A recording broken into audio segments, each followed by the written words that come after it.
वैसे अरविंद कोतवाल x JKS officer हैं जो जम्मू कश्मीर एडमिनिस्ट्रेशन में बड़ी सीनियर पोजीशंस पे रहे हैं, जैसे RTO Jammu, additional district development commissioner and municipal commissioner.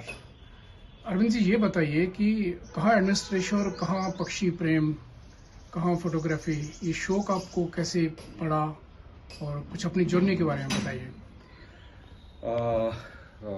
Very good afternoon. ये जो शौक था जी, ये मुझे पड़ा जब मैं टूरिज्म में था। मैं डिप्टी डायरेक्टर टूरिज्म भी रह चुका हूँ, तकरीबन कोई अब 15 साल पहले की बात है।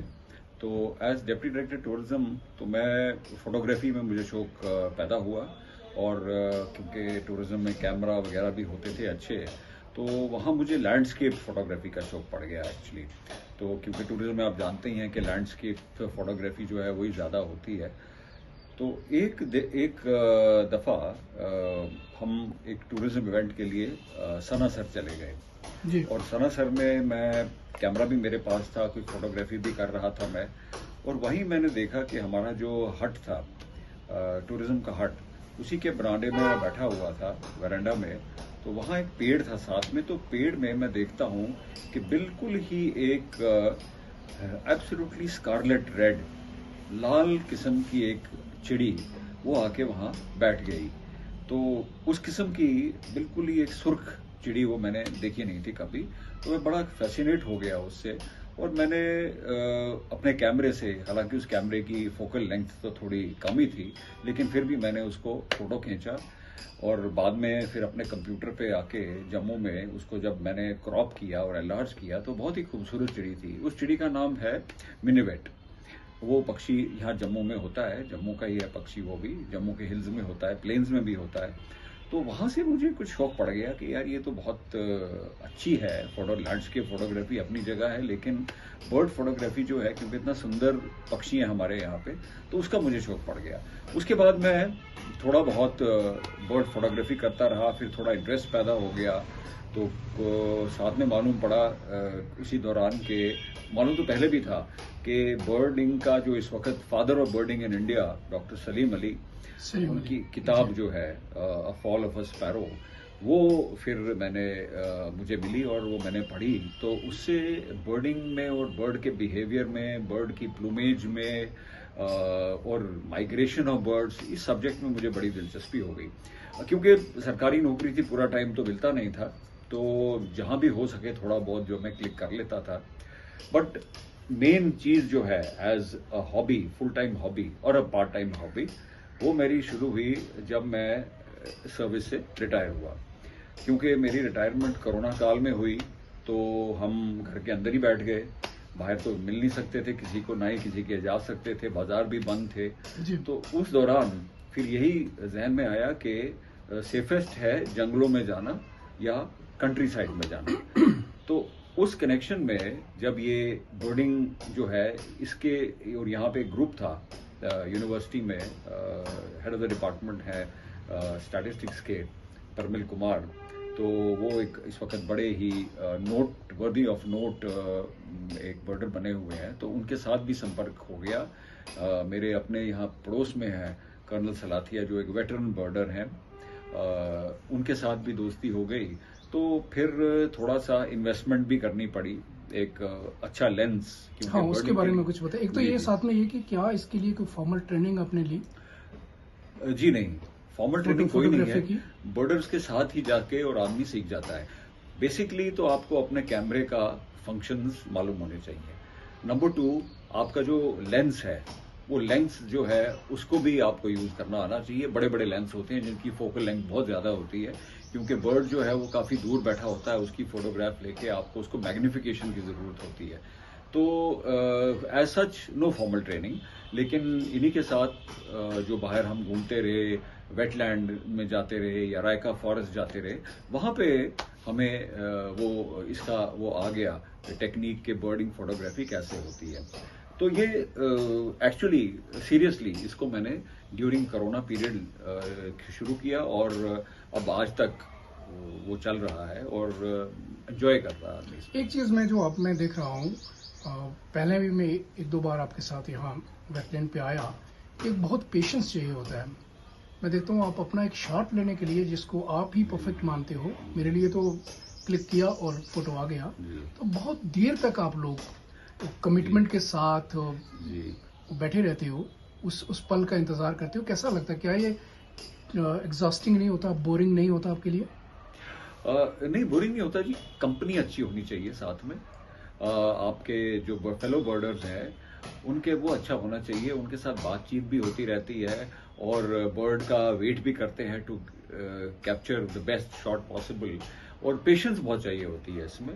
आपको कंटिन्यूअसली बाइनोकुलर्स भी साथ होती हैं हमारे, आपको देखते रहना पड़ता है और फिर आप वेट करते हैं उस चांस का कि बर्ड जो है वो ऐसी जगह आके बैठ जाए जिसका बैकड्रॉप भी बड़ा अच्छा हो। जब आप उसका फोटो खींचे तो जो डेप्थ ऑफ फील्ड है या जो बैकग्राउंड में जो ग्लो आता है वो उस बर्ड को कितना ज्यादा हाईलाइट करता है, ये चीज जो है ये ख्याल रखना पड़ता है इसका। तो ऐसी बात नहीं है कि कोई बोर्डम हो इसमें। हम अपने फूड स्नैक्स ये लेके जाते हाँ, हैं, वो तो सब आप साथ रखते वो हैं। साथ जाता है हमारे, और वहाँ बैठ जाते हैं, कहीं घूमते भी हैं और बैठ जाते हैं वहाँ। हम स्नैक भी खा लेते हैं, वेट भी करते हैं और बड़ा मजा आता है। इनफैक्ट जब आप बाइनोकुलर से आप देखें तो एक हुजूम है चिड़ियों का, उसमें आपको लगता है कि एक नए किस्म का कुछ आपने देखा है। तो उसी को ही कैप्चर करने में और उसी को ही ट्रेस करने में घंटा 2 घंटे भी लग सकते हैं और उसके बाद जाके उसका एक अच्छा पिक्चर जो हम क्लिक करते हैं। तो इस किस्म के जो है, और उसके बाद यही नहीं है, यहाँ बहुत इस वक्त ई बर्ड एक साइट है। ई बर्ड पे पूरा बर्ड्स का डेटा जो है वो चढ़ाया जाता है। उसमें देखा जाता है कि हमारे यहाँ पे जैसे जम्मू कश्मीर यूटी जो है इसको ले लें, यहाँ की क्या हमारी बर्ड लाइफ है। उस पर एक सेंसस किस्म की चीज़ होती है, बर्ड्स की कहाँ पे पाई गई, उसका मतलब उसका वो कौन सा एरिया है जहां आपने वो बर्ड देखी गई, ये सारा डेटा कोलेट होता है and we come to a conclusion कि जी हमारे पास इतनी स्पीसीज ऑफ बर्ड्स जो है अवेलेबल हैं। तो इसमें of course wild life department जो है वो तो इसमें है ही, उनका तो डोमेन है ये। बट जो एमेचर्स हैं हमारे जैसे, हमारा भी बहुत योगदान रहता है इसमें। तो घराना के अलावा कहाँ कहाँ आप लोग जम्मू कश्मीर में और बाहर? देखिए, जम्मू कश्मीर में तो बहुत जगह है जाने के लिए। घराना तो बड़ा इस वक्त पॉपुलर और वेल नोन है। रायका फॉरेस्ट है यहाँ पे, जब आप बाईपास पे जाएं बाईपास पे वहाँ पे रायका फॉरेस्ट है, रायका विलेज है, उसके साथ ही एनवायरनमेंट पार्क है। एनवायरनमेंट पार्क में आप चले जाएं, उसमें भी खूब पेड़ हैं, जंगल है, इट्स अ फॉरेस्ट। तो वहाँ पे भी काफ़ी बर्ड लाइफ है, तो हम वहाँ पे जाते हैं। फिर कभी हम निकल जाते हैं सांबा में बसंतर रिवर बेड की तरफ। जी। बसंतर के एरियाज जो हैं टुवर्ड्स द बॉर्डर, उन पे भी बहुत सारे माइग्रेटरी बर्ड्स आते हैं। माइग्रेटरी बर्ड्स इनफैक्ट यहाँ पे विंटर्स में इतने आते हैं कि उससे काफ़ी रौनक बढ़ जाती है हमारे कंट्री साइड की, तो वहाँ पे जाते हैं। बाकी जो एविड बर्डर्स हैं, जैसे जिनका नाम लिया मैं, डॉक्टर परमल कुमार हो गए, सचिन भगत हो गए, वो तो निकल जाते हैं मछेडी और किश्तवाड़, और वो उनको मालूम पड़ना चाहिए कि कोई नया बर्ड कहीं दिखा है, तो वो उसी वक्त ही गाड़ियां लेके अपनी और 100-100, 200-200 किलोमीटर का सफर भी कर लेते हैं। बट मैं और कर्नल रमेश सलाथिया जो हैं, हम थोड़ा लोकल एरियाज में ही अपने आप को लिमिट करते हैं। और पर्सनली इन दो जगह के अलावा मैं भरतपुर, जो इस वक्त एक नेशनल पार्क है और यूनेस्को हेरिटेज साइट है वो, and I think it has the largest concentration of migratory birds, तो वहाँ पे मैं हो आया हूँ। सुल्तानपुर हो आया हूँ, राजस्थान। सुल्तानपुर जी हरियाणा में, भरतपुर राजस्थान। भरतपुर राजस्थान में। फिर मैं हरीके जो वेटलैंड पंजाब में है, फिरोजपुर के आगे, वहाँ पे हो आया हूँ। तो बड़ी जगहें हैं और मुख्तलिफ बर्ड्स आपको मिलते हैं। बर्ड्स का बिहेवियर जो है वो आप को वॉच करने का मिलता है टाइम, और वो लगता है कि आप कोई कंट्रीब्यूट कर रहे हो towards the biodiversity and to conservation of the ecology environment. मैं ये चाहूंगा कि इसके बाद हम लोग कहीं वेटलैंड पे मिलें या वहाँ मिलें, यहाँ पे आप बर्डिंग करने गए हो, वॉचिंग के लिए गए हो, तो वहीं आपको और आपसे बातें जानी जाएं।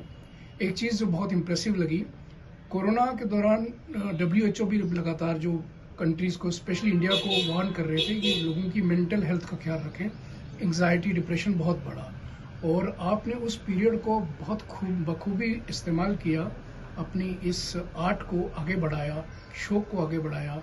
मुझे लगता है घर में बैठे हुए आप बहुत खुश हुए होंगे उस टाइम पे, क्योंकि हर रोज़ नई चीज़ें आप सीख रहे थे। आपसे बात करके बहुत मज़ा आया। मुझे उम्मीद है कि जिन बाकी बर्डर्स के नाम आपने लिए उनसे भी मुलाकात करेंगे। कोई मैसेज आप देना चाहें? पक्षियों को लेकर के खास करके बड़ा कम प्रेम देखने को मिलता है, क्योंकि इनको उस तरह की मीडिया कवरेज नहीं मिलती। कहीं टाइगर एंडेंजर्ड है तो उसको लेके टाइगर प्रेमी बहुत आपको मिल जाएंगे, लेपर्ड प्रेमी मिल जाएंगे, हर एक अलग अलग तरह के जानवर। कुछ यहाँ बाहर से ला के भी हमने इंट्रोड्यूस किए, चीता वगैरह, लेकिन बर्ड्स को लेके ऐसा नहीं है।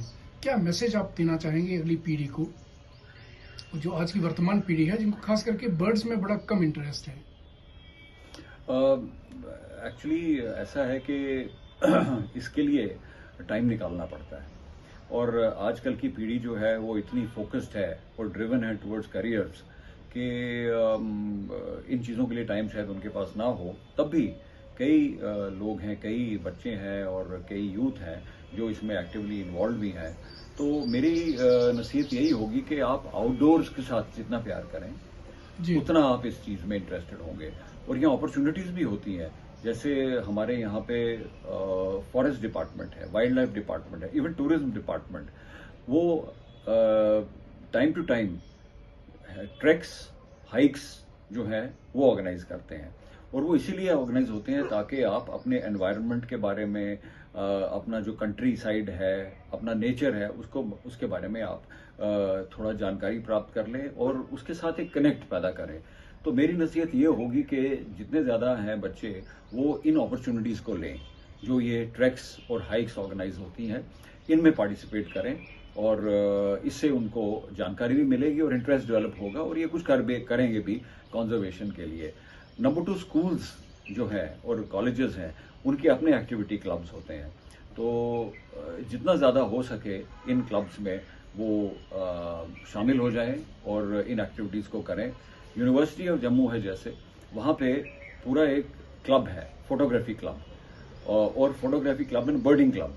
तो इन दोनों क्लब्स जो हैं ये टाइम टू टाइम कुछ ट्रिप्स करते हैं, जैसे घराना में काफ़ी ट्रिप्स उन्होंने किए और बाकी जगह भी वो ट्रिप्स करते हैं। तो उसमें भी आप शामिल होके और इन चीज़ों से फेमिलियर हो सकते हैं और जानकारी प्राप्त कर सकते हैं और इंटरेस्ट भी डेवलप करेंगे।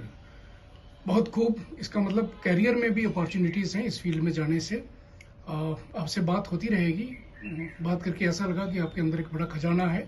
एक आपसे रिक्वेस्ट रहेगी कि आपके जो अच्छे फोटोग्राफ्स हैं, जिनको आप बेस्ट मानते हो, वो मुझे शेयर कर लें ताकि मैं अपने वीडियो में ऐड कर सकूं।